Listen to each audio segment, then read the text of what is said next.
The second piece of it was what happened up front. I talked about how the ability to on the early down runs to be able to be a force was going to be incredibly key. They ultimately only had 3 run stuff, and they were all by Nick Bolton, which, again, shout out to Nick Bolton, doing your thing, kid. Even though people wanted to cut you at some point during this game, ultimately because you gave up, a few catches over the middle of the field, which if you watch the Lions is very, they always do that. If you watch them, they're going to be able to do so. But we did want to talk about kind of the Leo Chenal aspect of it and their ability to have him as a versatile piece as the Sam linebacker and what he was able to do against the Lions. So I got some Leo Chenal run defense snaps kind of loaded up for the Tell Truth tape of the week. And then I got his tackles at the end of this as well that I wanted to talk about too. But again, playing on the line of scrimmage as a force player, trying to stack things up, obviously making it difficult for any holes to be there on the left side. Jahmyr Gibbs bounces it to or technically on the right side. And then Jahmyr Gibbs bounces it to the left. Playing off here, taking on the right guard, being able to open up that hole for Nick Bolton to come through that gap, and then still playing it outside and keeping that leverage on that guard to make sure that he can't get outside. Really good play there from Leo Chenal for sure. Yeah, I essentially think Leo might be one of the most underrated players in the league at this point in time. I don't. Yeah, a lot of people I think don't know his name and don't talk about him or whatever, but he makes such a huge impact for this defense at points in times, especially with his versatility and what Spags can do with him. Putting him in all sorts of positions on the edge, and seen there was a point where he played 3 tech. Off ball right here. He literally does everything, bro. He literally does everything. I think he's just one of those guys that just a football player, man. Just takes on every assignment that Spags throws at him, and man, he does it at such a high. I'm trying to think of the word. At a great level, for sure. I don't want to say elite level or anything like that. But, he does a lot of things at a good level, for sure. There's no doubt about it. Very solid across the board. Yeah. Nice if you would have told me we keep Jahmyr Gibbs and Dave Montgomery out the end zone, I would have called you a liar. Yeah. That was very shocking. Even this year, I mean, Leo is very good at diagnosing these run lanes. So he's playing it. Get over the top. Yep. No, you got a shader. Yep. He's playing it into this gap, but then he feels that, hey, Montgomery's probably going to try it there. He doesn't want to get sealed inside by the climbing left guard. Gets all the way outside and is able to hit Montgomery there. I mean, he's such a good run defender, man. He's such a good run defender the way. I think overall the unit, especially the run game, got better as the game kind of went on. That first drive was a little rough, and I think more solely just it seems like every Chiefs first drive is kind of rough, just because them trying to adjust and figure out everything. I know it's so hard to stop those first 15 plays because they're so scripted and ran so often or whatever. So you're gonna go to your bread and butter, especially on your first drive. But I think outside of that, man, the defense and as a whole locked in, majority for the whole full game, and got better as the game especially went on. And it was good to see Jahmyr Gibbs not break one on us.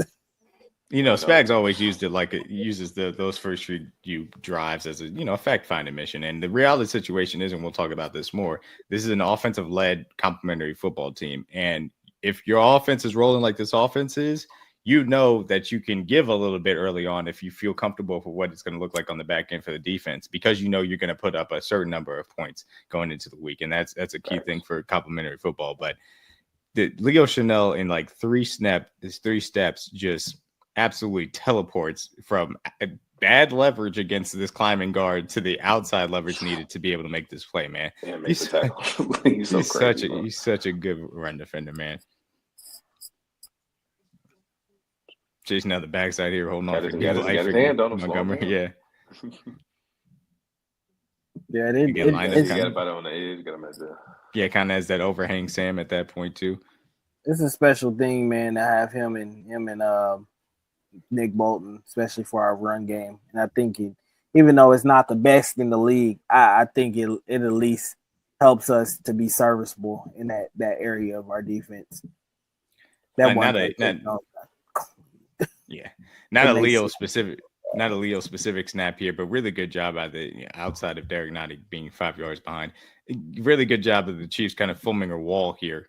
Dana taking on 2 blockers, Chris Jones getting down the line, Tranquil coming in, McDuffie ready to fill as well. This is a really good job there, just making sure there's no real cutback lanes, and then you get it done front side as well versus Gibbs on that outside zone. That was a big thing of how they were going to be ready to defend the outside zone, and they did a good enough job, certainly to say the least, for what ended up happening. Yeah, Jahmyr Gibbs is one of those backs. Like I said, you'll live with 4, 5 yards from him. The thing you don't want from him is you don't want the 30, 40 yard. Right. Because he gets any open space. I love watching him because any open space for him, he is gone. You're not. Remind me of Jamal when he gets a crack and he sees it, he's out of there. So. Leo plays the counter. He goes with the counter. What's it called? Action quickly here and just comes back. Gets underneath that tight end, makes that play. Terrible effort by Brock Wright. He didn't even try. Yeah, Brock Wright. He just said, Brock Wright. "Nah, I'm cool." Right. Brock Wright and Ratledge did not have a good snap there because oh my, that's really impressive. Honestly, it's almost more impressive by Bolton because he gets Ratledge and Brock Wright getting over, splits underneath them and makes the play with Leo Chenal. That was a really good play by both. They both ended on the top of that play. Yeah, that was a really good play by both of them there. Again, coming downhill, ends up getting washed out here. Karloff just laid on the backside because he's playing whipping the glass now right there. Oh my God, put him on his lap, son. Get off me. Was he was playing? Karloff just got frozen, right? So yeah, he's playing the backside boot. Backside. I think that's let me see.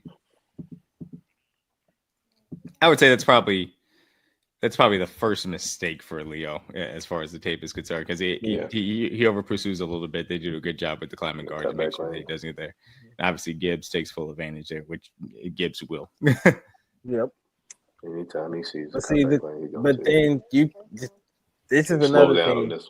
You gotta have your safeties willing to come up and make plays and hit. Great job by Christian Wallace to know that if this guy gets past me, he's gone. Right. This is not an easy open field situation for the record. No. You're one-on-one with Jahmyr Gibbs. This is not easy. And Christian Wallace does a good job getting enough of them, and Watson helps him out. So that's a good shout out, DG.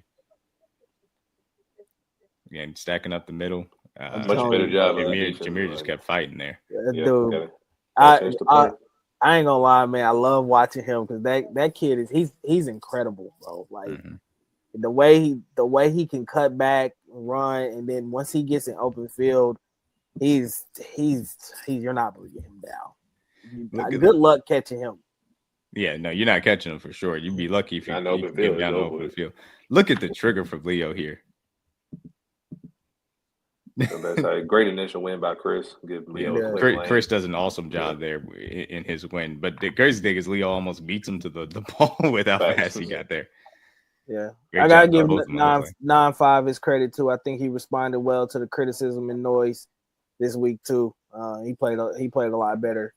And show up for sure. And I know a lot of people have been talking about him because of the effort on the last play, but he's been, and I know people have been also asking for more from him in the pass rush, which is a different conversation in my opinion. But he's been really good against the run for really the entirety of the year.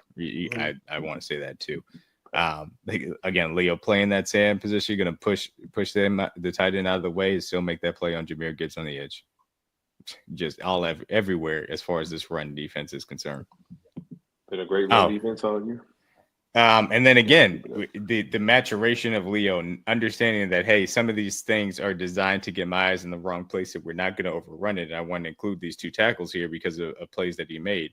Amon-Ra's going to come in motion off the play action pass boot, and he gets on his horse and takes a flat enough angle to go ahead and push him on out of bounds, short of the sticks because of the way in which he plays this. Obviously, recognizing it is one thing, but then having the athleticism to go down the line and not get beat by Amon either juked inside or going outside was a really important play for me to be able to show. Yeah. Because it was impressive. Yeah, very much so. And then I just wanted to see what that ended up looking like. I just wanted to see what ended up happening here. They got a little bit of a Monroe stop route. Goff hit a nice little window there. Bread and butter play for him and Amon-Ra. Anything under, what he's really good at. Breaking in again. Yeah. So that was the Leo Chenal plays. I was impressed by his effort and the effort overall, really, for the run defense, for what they were able to put on tape on a consistent basis, man. I thought they did a really good job. I agree. Been a high standard for our run defense the last couple of years, and just to give people a reference of some numbers for running backs we went against this year, just some bigger names. Amarion Hampton, 40 yards. Saquon Barkley, 80 yards. Some of it's kind of cushioned. ETN, 40 yards. We saw Scatterboo, 60 yards. ETN, 40 yards. And then we held Gibbs to 60 and Dave Montgomery, 24. So most of the running backs we've seen this year, we've kept them either under their averages or keeping them from a big game, like DG said. I haven't given up a 100-yard rusher, a single 100-yard rusher at least. Keep it